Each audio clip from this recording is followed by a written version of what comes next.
यह species education channel में स्वागत है। आइए, आपका आज का जो विषय बिंदु है वह है नेचर मैन स्पिरिट कॉम्प्लेक्स, प्रकृति मानव जीवात्मा और सम्मिश्र। चलिए इस पर चर्चा करते हैं। वीडियो का ध्यानपूर्वक देखिएगा। चलते हैं टॉपिक की ओर। प्रोफेसर विद्यार्थी ने जनजातियों में पुनर्वास संबंधी समस्याओं के समाधान के साथ उनमें विभिन्न प्रकार के समस्याओं के समाधान के लिए सांस्कृतिक पारिस्थितिकी अनुकूलन पर आधारित प्रकृति मानव जीवात्मा सम्मिश्र की अवधारणा को प्रस्तुत किया है।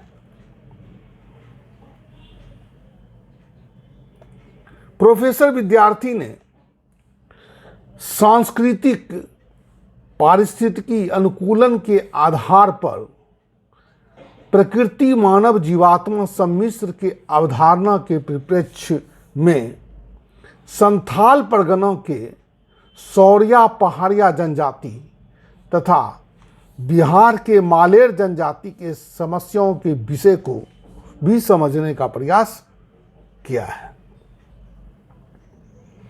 प्रोफेसर विद्यार्थी का मानना है कि सभी प्रकार के जनजातियों में जीववाद तथा जीवात्मावाद संबंधी विश्वास काफ़ी अधिक पाया जाता है।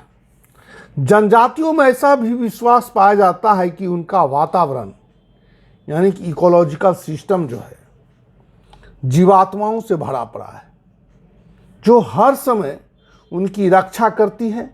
इसलिए ये लोग समय समय पर तथा विभिन्न अवसरों पर इन जीवात्माओं की पूजा कर उसे हमेशा खुश रखने का प्रयास करते हैं और ये जीवात्माओं उनके आसपास के जंगल, वन, पहाड़ आदि में निवास करते हैं।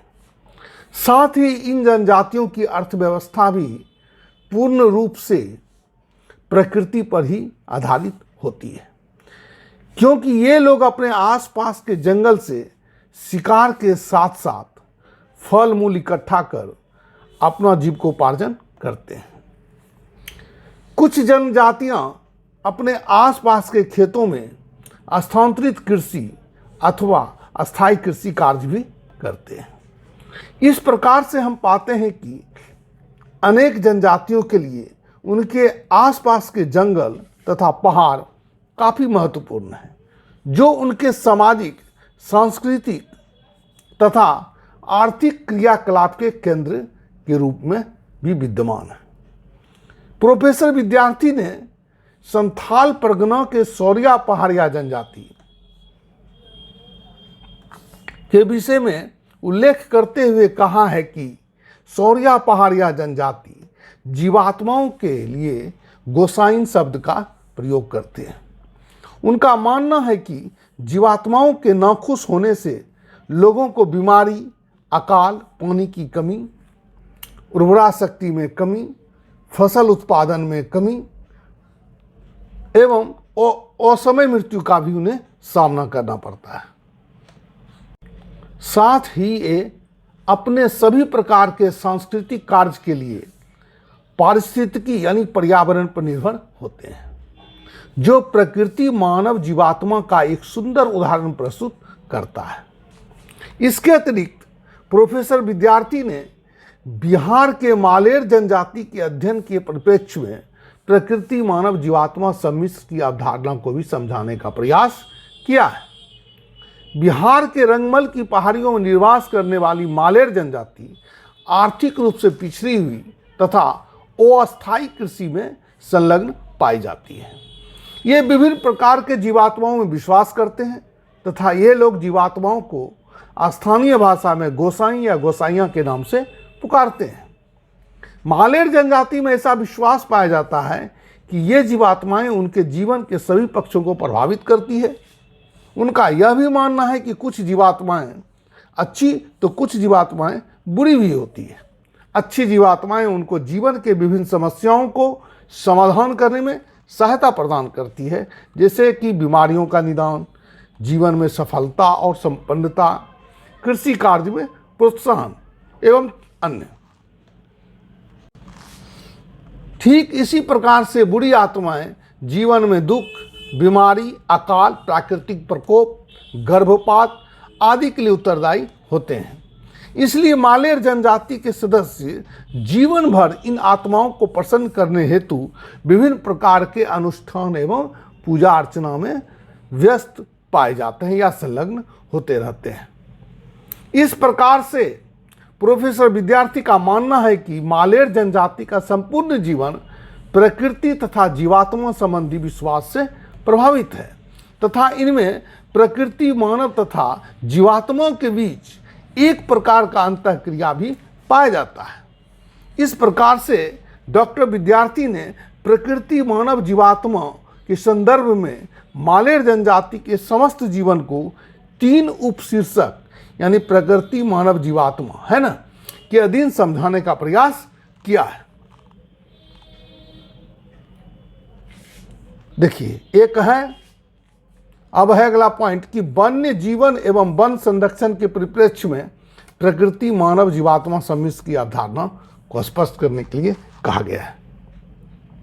जनजातियों में ऐसा विश्वास पाया जाता है कि उनके गोत्र की उत्पत्ति किसी न किसी प्रकार के टोटम से हुई है और यह टोटम कोई पेड़, पौधा, पशु, पक्षी, जड़ या चेतन कुछ भी हो सकता है।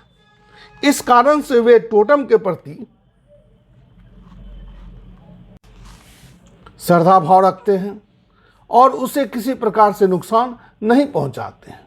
यदि किसी जनजाति का टोटम कोई वृक्ष हो तो वे इस वृक्ष को ना ही काटते हैं और ना ही किसी प्रकार से उस वृक्ष को नुकसान पहुंचाते हैं।